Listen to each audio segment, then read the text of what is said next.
Hello everyone, this is part 53 of What If Naruto Had Two Bloodlines, and I hope you guys enjoy this video and to like, to subscribe, to share, and check out the playlist. To see more, comment down below. Now let's start the intro. They call me a god. They call me a god. They call me a god. Join my membership, the perks are great. It's in the description. Be sure to like and subscribe, it gives me more motivation. Enjoy. After a long journey, Naruto returns home to discover many things the same as when he left and others slightly different. After a reunion, and a brief test, Team Kakashi is reformed with the addition of a new member, Naruto's sister, Yuki. Things seemed good for the moment, but now the new team is faced with an urgent mission. New mission. From the sand, Naruto gasped.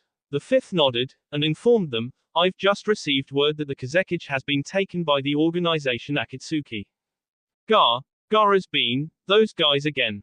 I hope that your last mission wasn't too exhausting because, as of right now, you are to immediately go to the sand, find out the situation, and relay it back to the leaf, the Hokage commanded. After that, follow the orders of the sand and back him up. With the order given, the team immediately headed out. On their way out of the village, they came across Temari leaving as well. Sakura informed her of the situation and she agreed to show them a quicker way to the sand. Before they could be on their way, however, Jiraiya showed up to have a little chat with Kakashi. If this is the case, I'd better give you these, he said while slipping him a stack of seals.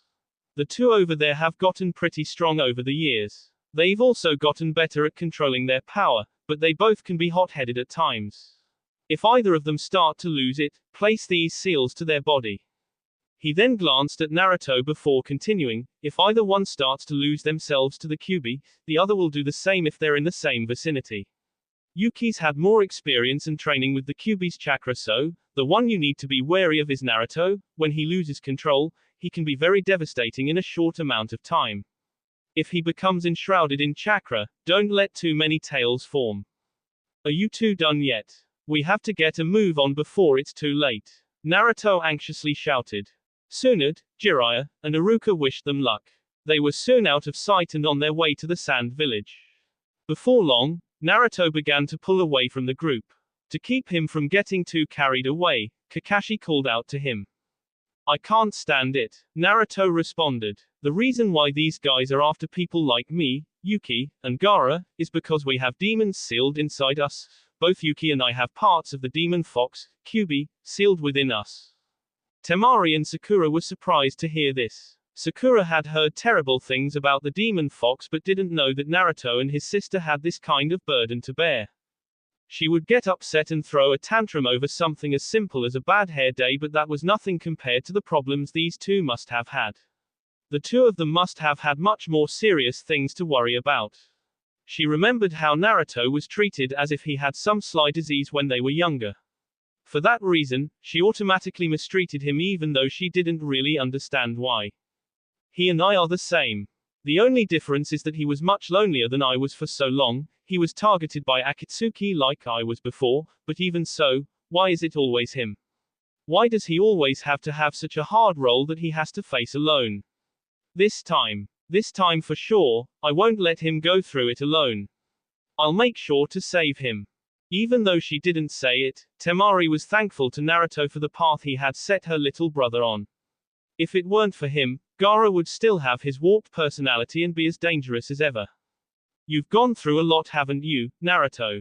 Sakura asked. I haven't just spent the past years training, I've looked through my master's notes and found out that the enemy Sasuke wants to kill is his brother, Itachi Uchiha, a member of Akatsuki. Because of that, Sasuke went to Orochimaru for power. Yeah, Naruto replied. That jerk Orochimaru just wants Sasuke for his body. Sakura continued, I also know that Orochimaru was once a part of the same organization as Sasuke's brother. As we get closer to Akatsuki, we should get closer to information on Orochimaru, and therefore, we should get closer to Sasuke. As the team raced to the sand, Sakura became determined to protect them all, Sasuke, Naruto, and Yuki, from their enemies. Naruto picked up speed and the rest of the team did their best to keep up. Tsunade was at her desk waiting for the backup team to arrive. She had a bad feeling in the pit of her stomach as if something bad was going to happen. Was she just being paranoid or was her intuition correct? She checked the paper to see that she had actually won a lottery drawing. She knew that any time something like this happened, there would definitely be a problem. She sent for Team Guy to be brought immediately to her office. Naruto's team was being held up in a small cavern as a sandstorm whipped about outside. I'm sorry about this. This sandstorm appeared almost out of nowhere. We'll have to wait it out for a while, but as long as it ends soon, we should still make it to the sand faster than normal, Temari said. We don't have time to wait. We don't know what will happen to Gaara if we're delayed any longer, Naruto angrily stated. Calm down, Naruto, getting upset won't help us get there any faster, Kakashi mentioned. Naruto huffed, put on his hoods, and walked out the cavern. Sakura tried to stop and warn him that he could get lost outside, but Yuki told her to let him go because he'd be alright. Before she knew it, Naruto disappeared into the winding sands. Why did you do that, Yuki? We'll have to go looking for him if he gets lost out there. She coolly responded, did you forget? My brother has the ability to sense chakra signatures. We're more likely to get lost out there than he is. Right now he's just blowing off a little steam, so there's really nothing to worry about as long as we don't get turned around. I guess you're right, Sakura realized. But Yuki, you and Naruto are twins, can you sense chakra signatures as well? Sort of, she looked down as if she was a bit disappointed. I can't sense chakra as far as my brother can, but I can still do it. There's many things he can do that I can't. My brother is special in his way and I am in my own. Our grandpa told us that we were born of two clans. My brother got the best of both while I only got one. Grandpa also told me that because I've been exposed to the Kyuubi for so long from so early, it somehow affected my overall development, she answered. As she finished, Naruto returned saying that the storm had stopped. Seeing that he was right, the group gathered their belongings and rushed to the sand village. Once they finally arrived, they were greeted and brought into the village. They were informed that the Kazekage had been abducted and that Kankuro had been wounded while in pursuit. A group of sand shinobi stood over Kankuro's body in the infirmary. They were baffled as to what kind of poison had invaded his system. Poison is my specialty, but even I don't know how to treat this. Sasori's grown a huge amount, a little old lady gravely spoke. The only other person that could possibly have more knowledge about neutralizing poisons than myself is the slug princess of the leaf, Tsunade. During the Great Ninja War, she was able to figure out the poisons in which I had created and come up with antidotes. I was greatly embarrassed by this. Maybe this child can be saved if you were to call her here. But she is currently the Hokage. There's no way she can just leave her village so easily, Baki informed. Even if she could come, it takes 3 days to reach the sand from the leaf. That's time we no longer have. For now we've sent a request for a specialist team and it's taking everything we have to wait for them to arrive. Hearing this, the little old woman exploded, stop relying on others. This village has become too dependent on its alliances with other countries that it's become careless with its own training and ended up in this predicament. But Elder Chio, why are depending and relying on the leaf so? There's no use in it.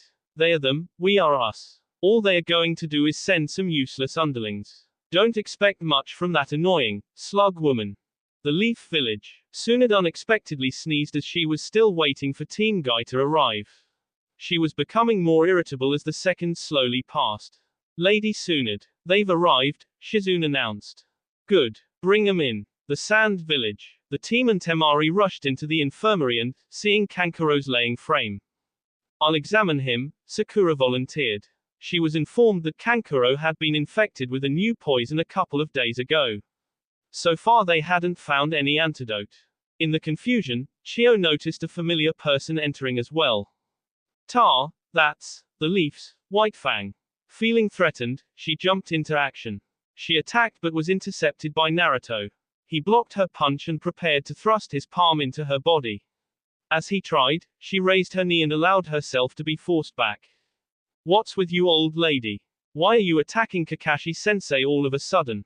Yuki asked. Darkly, Chio said, I remember that time, that the Leaf's White Fang. My son's enemy, I will get revenge for him today. Kakashi tried to explain that she was mistaken, but Chio wouldn't hear it. She ready to attack again but was stopped by her brother. He revealed to her that Kakashi wasn't who she thought he was. She examined Kakashi more intently and realized that they were right, though she didn't let them know that. No way. I was just pretending, gyahahaha. She cackled. With this, everyone turned their attention to Sakura, who had ignored the ruckus and was now treating Kankuro. Everyone watched in amazement as she managed to single out the poison in Kankuro's system and withdraw it from his body. She then preserved it in hopes of creating an antidote. The entire room let out a sigh of relief as Sakura assured them that Kankuro was no longer in any danger. Sakura awised the poison she extracted and requested specific materials in order to prepare an antidote. With a moment to rest, Naruto approached her. Wow, Sakura, you're amazing. Really? You think so? To be honest, I've still got a long way to go. If you thought this was something, you should see what Hinata can do, she responded. She was then approached by an astonished Chio. You're like that slug woman, that a girl like you would come. Oh, you mean Lady Tsunade? I was trained by her. She's my master. As soon as we received the report, she sent us right over, Sakura stated cheerily. The Leaf. Tsunade stood barking orders to her latest arrivals. All of you, your mission is the same as Team Kakashi. You're to head for the sand and give your support, she commanded. Is that understood? A resounding, yes ma'am, was heard as Team Guy prepared to set out. We'll leave immediately and provide backup as soon as possible. Lee saluted. That's a good idea, Lee, Guy encouraged. As a matter of fact, we should get there in one day. Feeling inspired, Lee bolstered that they could get there in half a day. Both Tenten and Neji couldn't believe how sure they sounded about this. What are they talking about? Neji questioned. It takes 3 whole days, he clarified. Stop with the nonsense, you two. There's no physical way we can possibly do that, Tenten informed the two that seemed to be trying to outdo one another. The sand. Sakura was taking in the sand's hospitality with their healing herbs. While she was doing this, Naruto and the others sat in the infirmary to keep an eye on Kankuro. He was still breathing pretty heavily, but it was nothing to seriously worry about. Curious about the situation involving the sand's abducted Kazekage, Kakashi asked if they had any leads. Regrettably, they had none.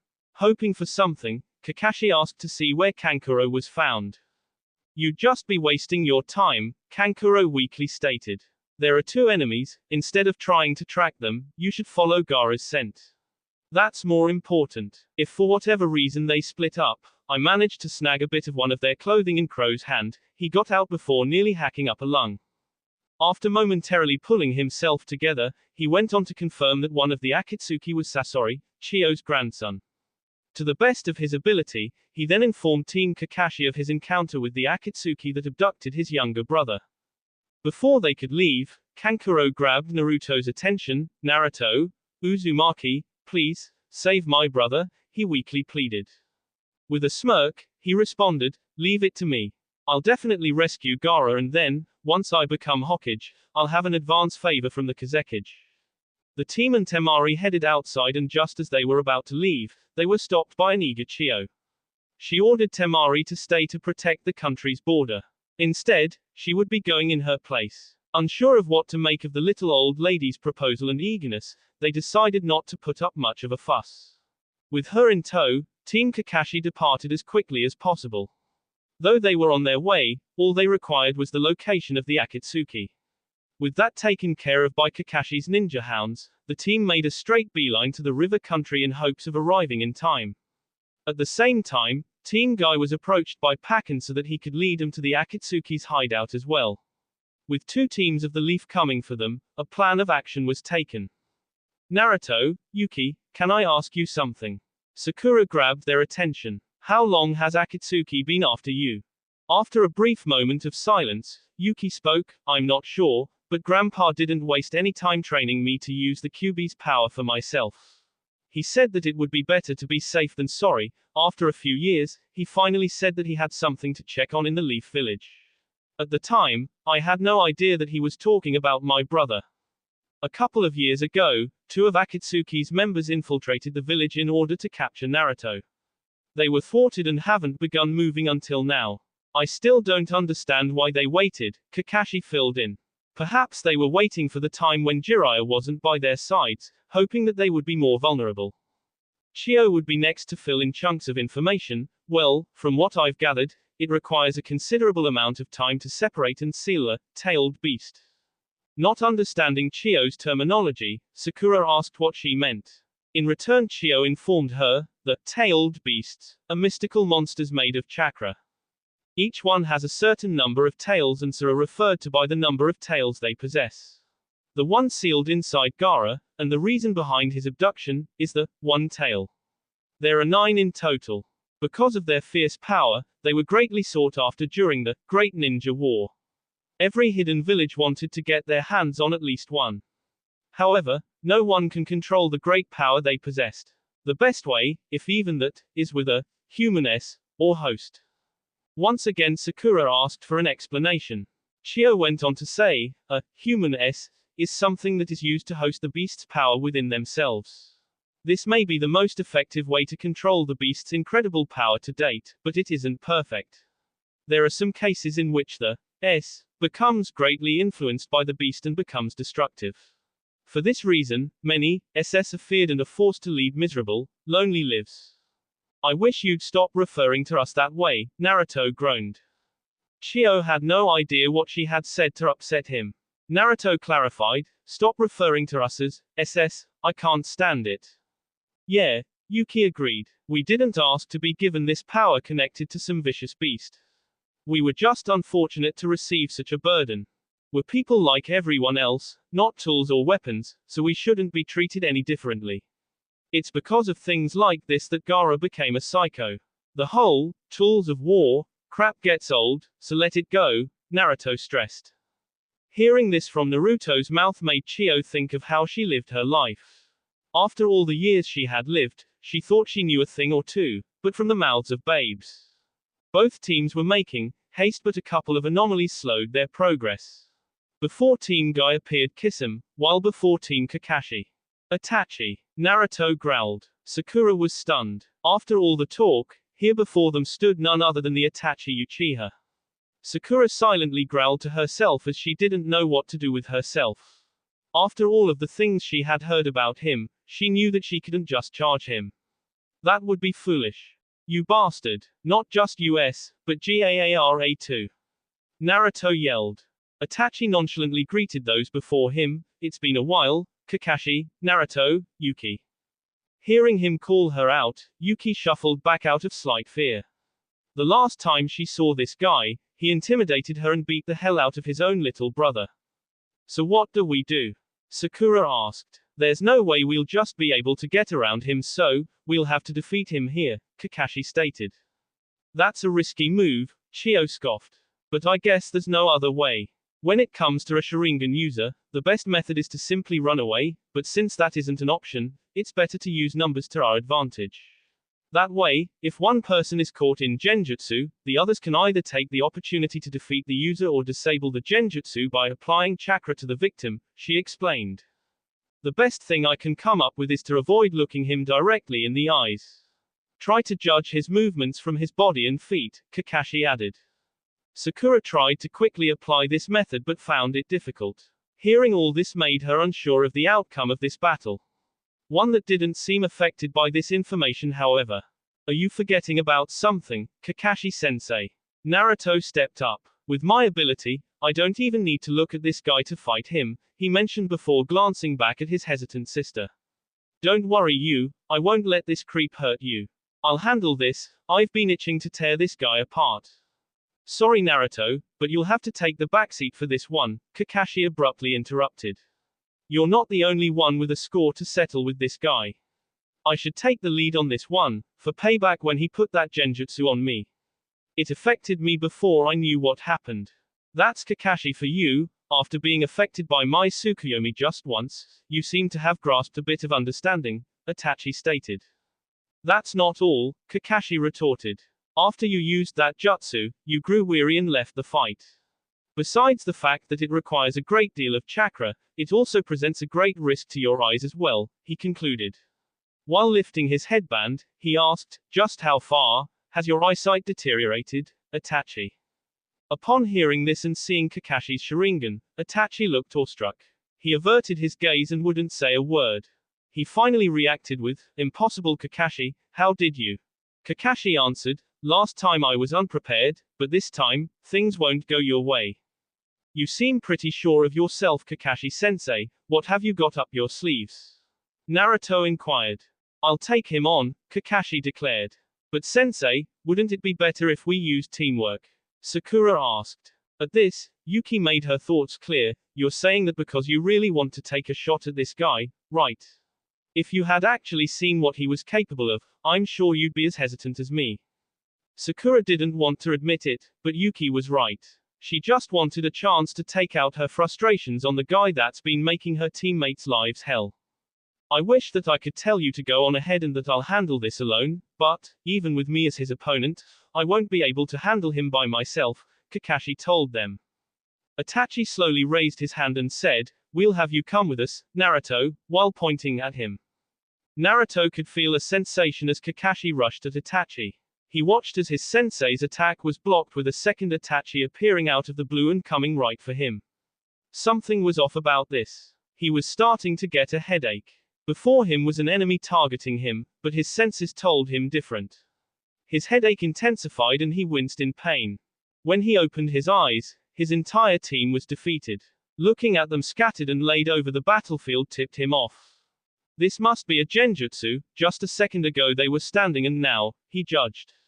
It all happened too fast for it to be real. Even though he said this, he was having trouble proving it. His senses were going haywire. One moment he could sense everyone but the next just seemed empty.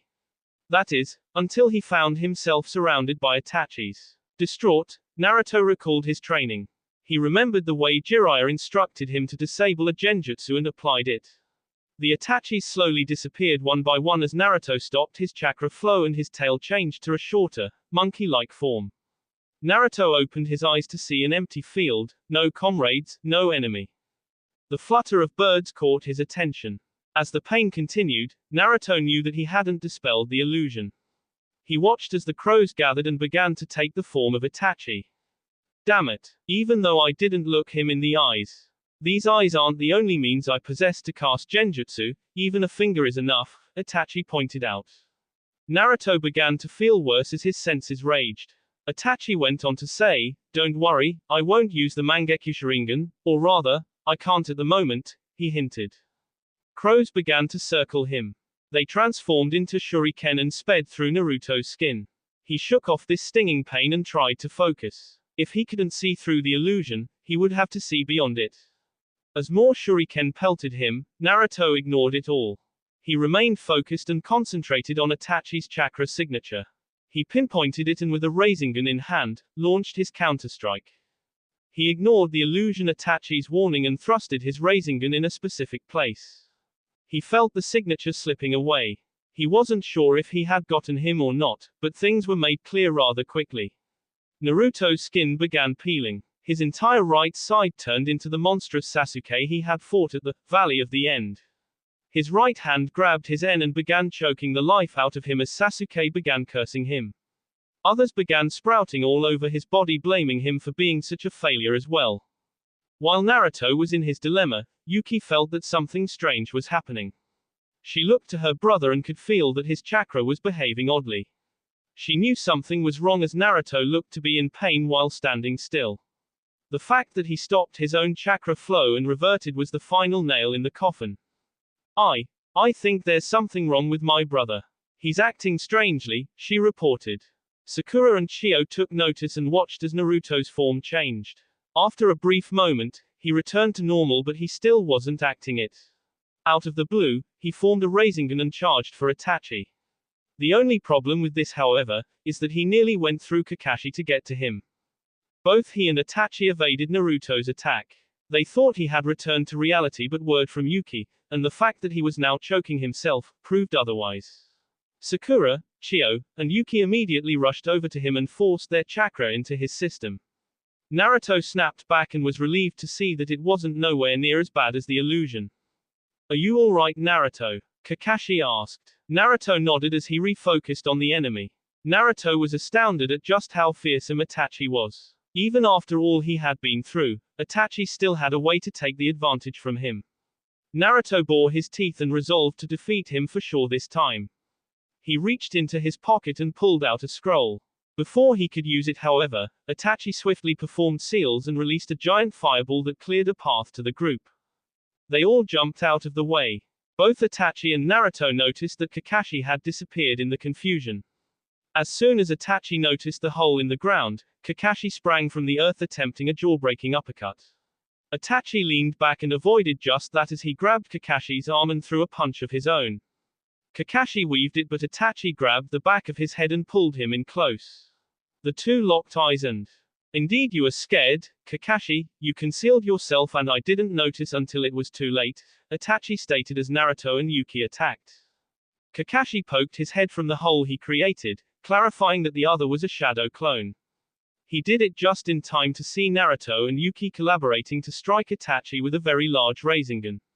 They forced their way through the clone and made contact with Itachi, immediately shredding him and his clothes. He was sent violently spiraling through the air and crashed a great distance away in the forest ahead. Sakura and Chio were astonished at the feat of devastating chakra and power. Kakashi went in search of the body to make sure it was done and finish it if not. The rest of the team followed with Naruto and Yuki lagging due to a bit of exhaustion. They arrived at the crash site. There, they discovered a horrible truth. This, Chio faltered as she couldn't believe what she was seeing. Team Guy. After an unforgettable encounter with this Kisame character, Team Guy made its way through the forest en route to the Akatsuki's hideout. They couldn't put the battle and what they had seen behind them as it kept bothering them, however. What in the world was that? Lee questioned. No one had any answers. It was silent until Guy came up with something. I'd never seen that guy before in my life. I remember a little about the blue guy, but the other one, was it some kind of jutsu? Team Kakashi. Team Kakashi appeared to be in a similar situation. The one they were fighting wasn't the one laying in defeat. Not sure what to make of it, the team concluded the same as Guy's. I thought something was strange in the middle of it, Kakashi mentioned. Chio started and stopped. He's Yura, a Junin from my village, she informed. But if he's from the sand, what is he doing here in an Akatsuki robe? Yuki asked. Could it be that he could have been a spy for the Akatsuki? Sakura hesitantly asked. That can't be. He's worked hard as a leader in our village for 4 whole years, Chio ranted. Kakashi interjected, no, it wasn't something as simple as a transformation. This isn't that level of jutsu. The Grand Fireball Jutsu is one that the Uchiha clan developed and used well. That was the real thing. The team came to the conclusion that the real one must actually be at the hideout while this one was just to delay them. Chio informed everyone that they must have begun extracting the tailed beast. If successful, Gaara would s. With no time to waste, the team left the site. After a brief moment of rest, they made haste as Naruto anxiously flew through the forest. Why does this boy go so far?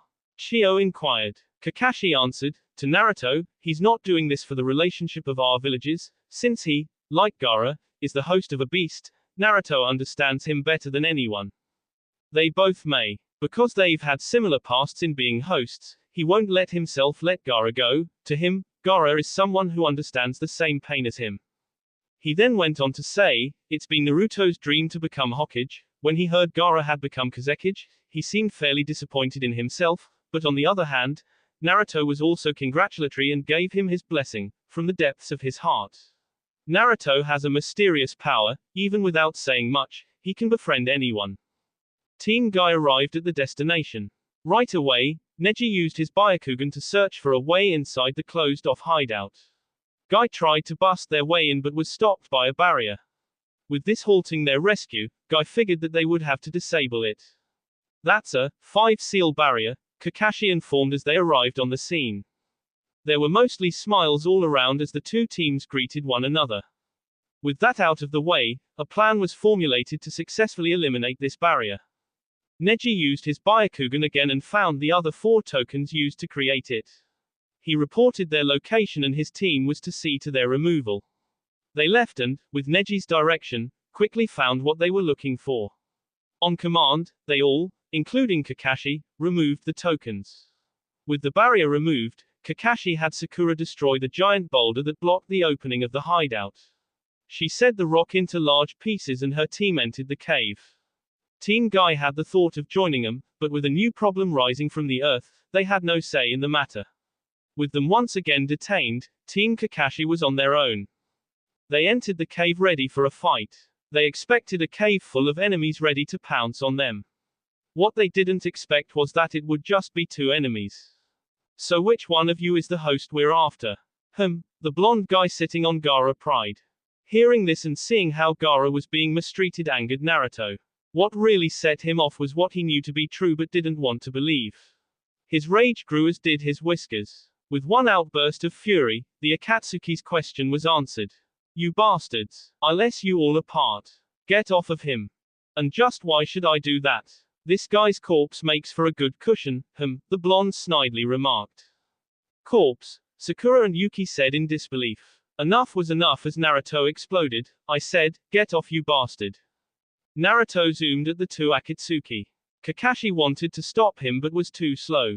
Even the Akatsuki were surprised as Naruto made it before them so quickly and unexpectedly planted a fist in Deidara's face. He fell off his seat several yards away. Sasori whipped his pointed tail about and tried to impale Naruto, but he grabbed Gaara and the attack phased through him. Naruto returned a safe distance away and put Gaara into the care of his shadow clone. Deidara got up wiping the blood from his mouth. With a smile he said, Itachi only said that the Kyuubi's host was loud, he didn't say anything about how strong it was. I wasn't expecting something like that and I paid for it, He walked back to the spot he was sitting in when his partner told him, I told you not to underestimate the hosts, Deidara.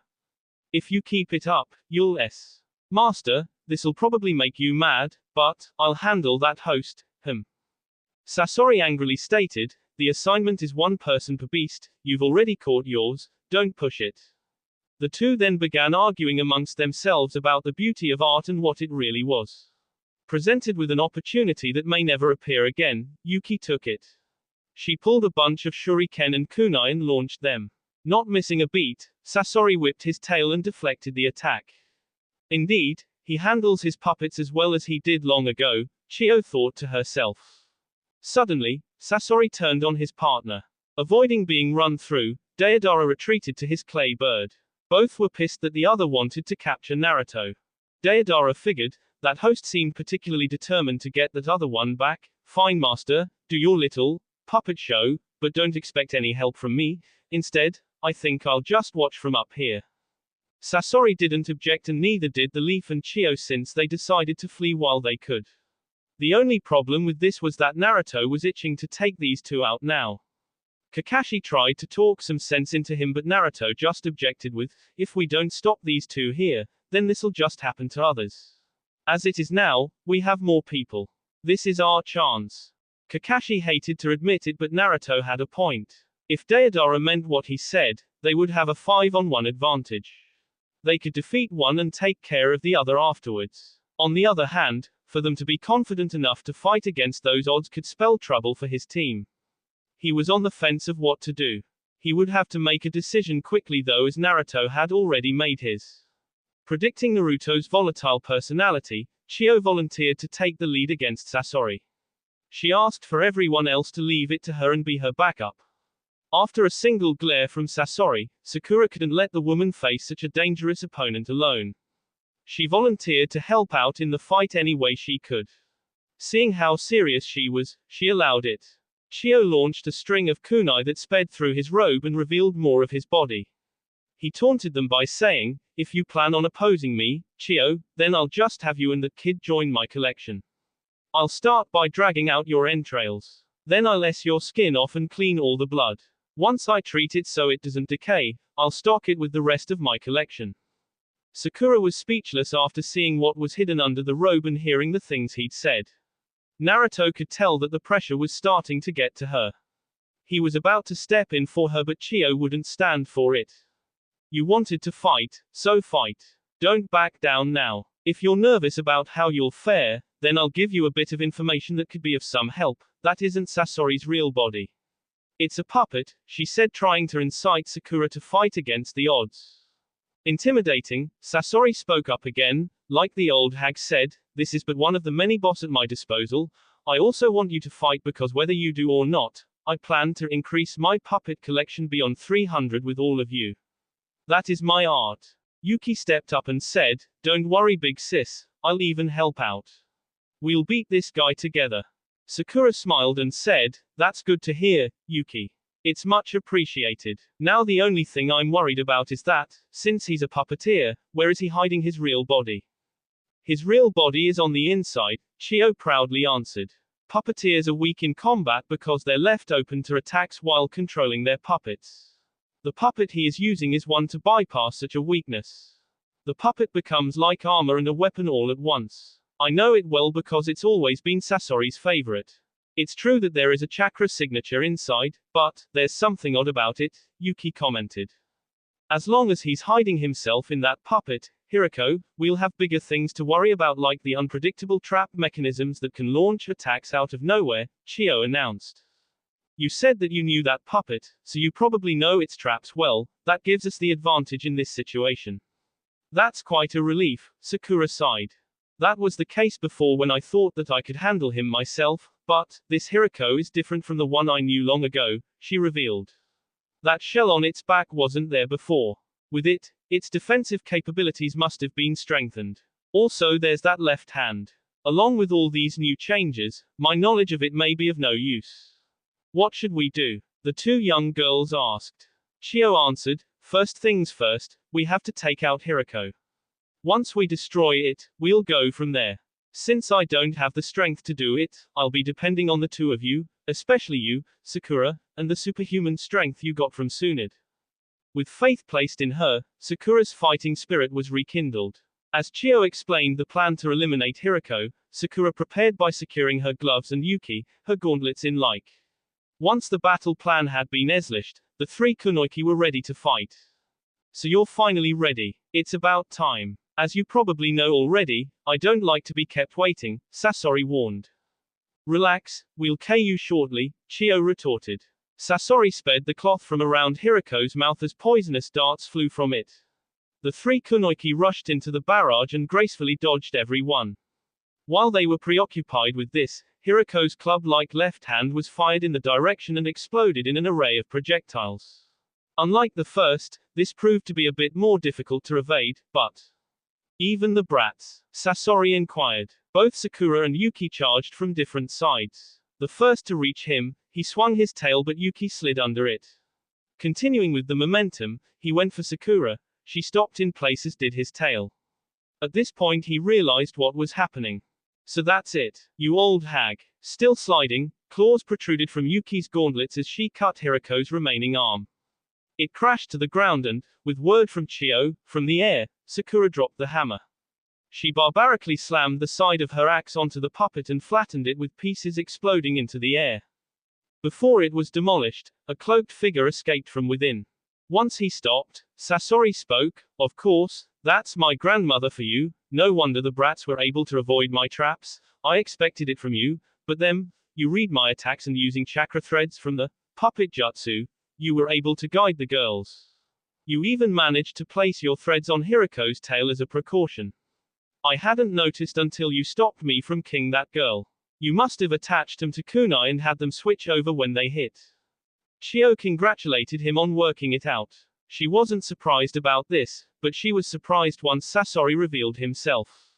What is this? He looks the same as he did long ago, it's as if he hasn't aged a day, a perplexed Chio thought. Sasori pulled a scroll that had 3 written on it and stated, I'll show you something special. King, this one for my collection proved to be rather difficult, that's why I like him the best. With a new puppet revealed, Chio was once again puzzled, it couldn't be, that's the 3rd Kazekage. Sakura questioned what this meant and Chio explained, it's been over 10 years since he disappeared from the village, he was the strongest of the Kazekages. Sasori, you've not only fallen to the level of a mere criminal, but you've betrayed your village and gone after the Kazekage 3 times. 3 times. Sakura and Yuki cried. It was Orochimaru who killed the 4th Kazekage, Gaara's father, but it was this one who guided him. With this time with Gaara and now even the 3rd. Sasori interrupted her and corrected, hey, I wouldn't say I had anything to do with the 4th, it was my subordinate who guided him. Originally I was partnered with Orochimaru when he was a part of Akatsuki, so we did many things, but this time Sasori was interrupted by Sakura. You know about Orochimaru. Tell me what you know, she demanded. I'd rather not. Instead, let's get on with it, he answered as he flung his puppet at them. Chio quickly jerked the girls back towards her and out of harm's way as Sasori's puppet swiped at them with blades. Luckily, Chio used Hiroko's tail to protect them. With a turn of luck, Sasori continued his offense by extending his puppet's reach. A wall of puppet arms branched out and like a wave crashed down on the two young kunoichi. Within the forest of arms, the two kunoichi were still in one piece. Sasori concluded that this would never end this way. From a secret compartment in his puppet, Sasori released a smog of poisonous gas. As it flooded the area, Chio quickly and roughly yanked the girls back, but Sakura was caught. She took a deep breath before the gas engulfed her. With her escape impeded, Sakura was at the mercy of Sasori's poison gas. Yuki and Naruto wanted to rush in and save her, but they were stopped by Chio and Kakashi. Instead, Chio would risk herself to save Sakura, but it was pointless. Before anyone could get to her, Sakura used a kunai to cut the rope tied to her and an explosive tag to blow her out of the cloud of poison as well as blow it away. Chio was astonished at the length Sakura had gone to escape. After a few minutes of coughing, Sakura shouted, I'll get you. Even if my limbs are blown off and I'm paralyzed by your poison, I'll get you. No matter how much you resist or what you do, I'll still get you. I'll beat you to within an inch of your life if that's what I have to do to get you to talk about Orochimaru. Got it? Not caring what she had to say, or yell in this case, Sasori attacked once again with a barrage of kunai. To defend herself and the girls, Chio summoned two puppets to take the assault. Sasori appeared unimpressed with her selection of puppets, especially since the two she summoned were, as she stated, the first he constructed in likeness of his father and mother. Wires were connected between the two and Chio had a mess through the forest of limbs on their way to a showdown with Sasori's puppet. He backed off as they approached and the clash began. Weapons sprang from all over as the two puppeteers battled for supremacy. After a few chipped and broken blades, Sasori grew tired of it and decided to get serious. From the three roads' mouth spewed a cloud of sand. Chio informed her team that this technique was called the iron sand, and it could be changed to any form and weapons to suit the user's need at any given situation. This was the reason its user out OFCREator is considered the strongest Kazekage. This is where we part ways, Chio announced. I will handle it alone from here. The rest of you must leave. With that thing, things have gotten out of hand. Before anyone could make a single move, Sasori launched his iron sand drizzle attack.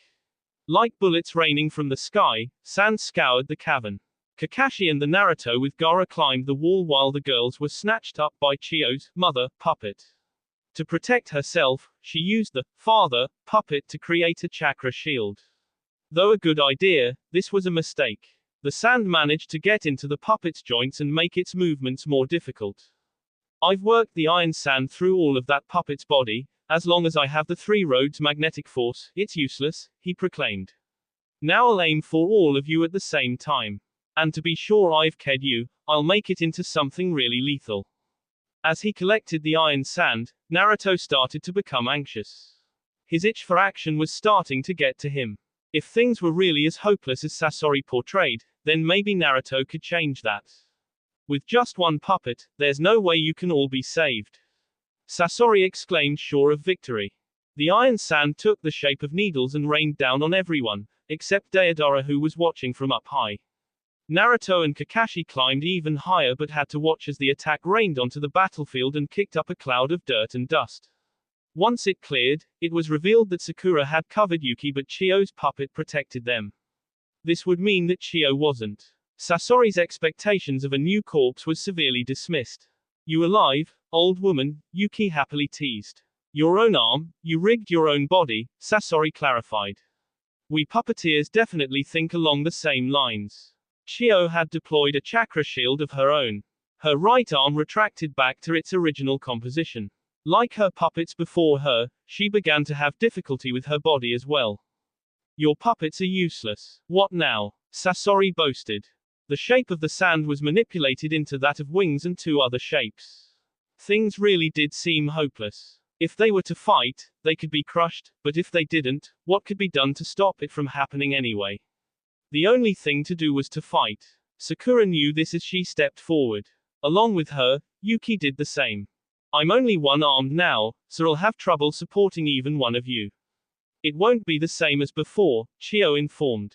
That's fine, Yuki said. I'm pretty quick myself and I've gotten really good at evading. You can use me then, Sakura suggested. I may not have weapons in me like a puppet, but what I do have is my master's contempt for losing. Once again willing to put up a fight, Chio attached her chakra threads to Sakura and they were ready for another go. They charged at Sasori and he countered with hurling a pyramid of iron sand at them. He continued tossing sand around until he blew the ceiling off the cave. Geez, he's getting out of control, Deidara said as he flew to what he hoped was out of range of Sasori's attacks. Meanwhile the iron sand was still being slammed about as Sakura and company did their best to avoid it. Yuki kept trying to get closer to the third but time and time again she would be stopped by a wall of sand. To lend a hand, Sakura punched one of the sand figures to clear the path. Clearing the way wasn't the only intention Sakura had. She directed it right back at Sasori who jumped onto the cave wall. With all the destruction occurring, the cave that they had been fighting in no longer existed. And you call yourself a girl with that monstrous strength? Sasori commented on Sakura. These girls, they've begun to see through Sasori's attack patterns in such a short amount of time. Is it them, or is this the power of the leaf? Chio pondered. Before he attacks, the user always moves his fingers. That's the weakness of puppeteers, and from the pattern of his hands and arms, I'm starting to figure out the direction of his attacks, Sakura calculated. Sasori was beginning to become irritated. This was starting to take too long for his tastes. Wanting to finish things now, Sasori shifted his attack. The sand came together and branched out all over the place. In the confusion, the three kunoiki were separated. Chio came to realize that both girls had taken damage from the last attack. Sakura had cuts on her cheek, arms, and legs while Yuki had a shallow one across her abdomen. Chio was horrified. Even a single scratch could be a fatal wound. Sakura dropped to the ground as Yuki struggled through the maze of sand. Once out, she fell over as well with labored breathing. This was it. Naruto wouldn't stay out of it anymore. He began running down the wall on his way to jump into the fray. The poison's taken effect. As a result, the body instantly numbs and movement is limited. If left alone, it would take 3 days, Sasori bragged. But that's not what I planned to do. He sent his puppet to finish Sakura off. Naruto would have to hurry, but he was too far away. He would have to do something about that. He intended to put everything into making up the distance, but he noticed something. Unexpectedly, at least to those who didn't have chakra sensing abilities, Sakura sprang back to life and made firewood out of the puppet with a single punch. With the threat momentarily disposed of, Sakura made her way over to Yuki and then over to Chio. Dumbfounded, Chio could only say, Sakura, you. Sakura responded, an antidote. When I was making it for Kankuro, I made more just in case. Other than the one I used for him, I could only manage to make 3. Because I knew that the enemy used poison, I made them into injection form. With the injection I just gave Yuki, there's only have 1 left now. She handed the last to Chio if she needed it and went on to say, the antidote only works for 3 minutes after injection. In that time, no matter how much poison you're subjected to, the effects of the antidote will turn it into harmless protein. Since Sasori didn't know about the antidote, I was waiting for a moment when he was unprepared and used it on myself at the last second. At the moment, we have 3 minutes to end this fight. Yuki stood to her feet and made her way over to Sakura as she healed Chio's arm. Although she wanted to continue fighting, the fact that she was exhausted was too daunting at the moment.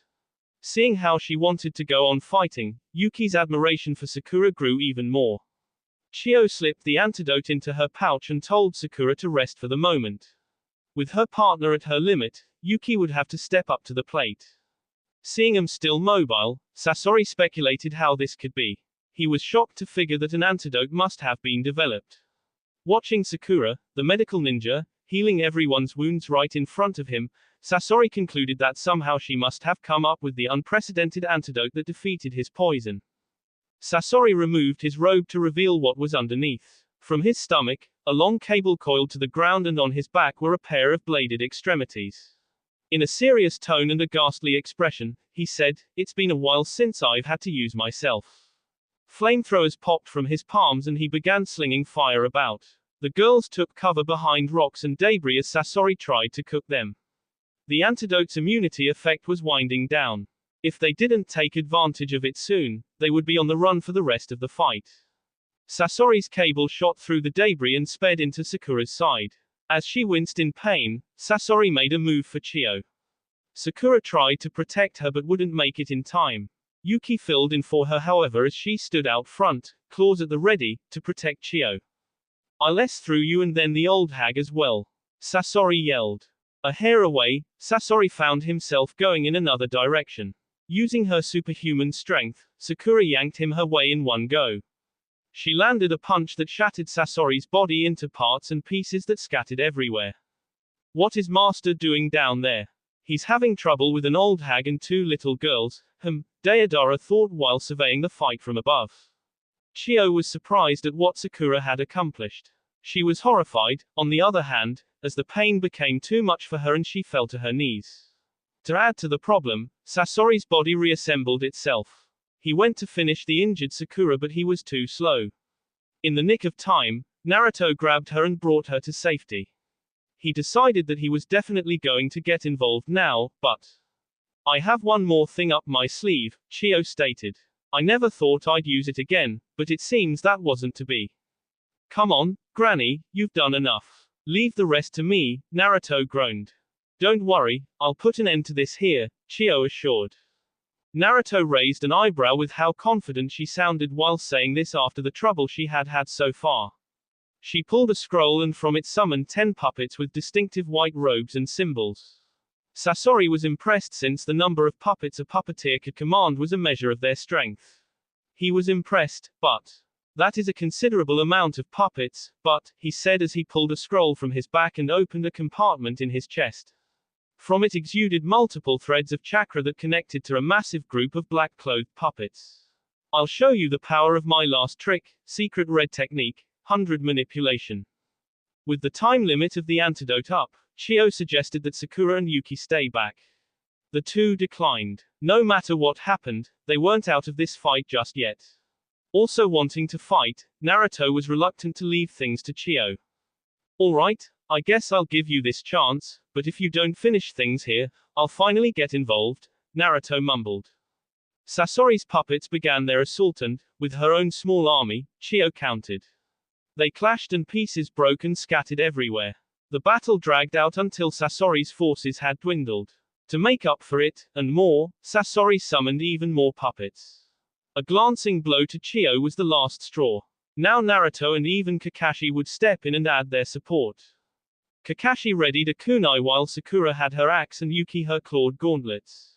Yuki looked over to see Naruto pulling out a scroll. "So you're gonna use that here?" Yuki asked. Naruto nodded before unrolling the scroll. That will be all for this video. Be sure to like, subscribe, share, and comment down below for more videos. Goodbye.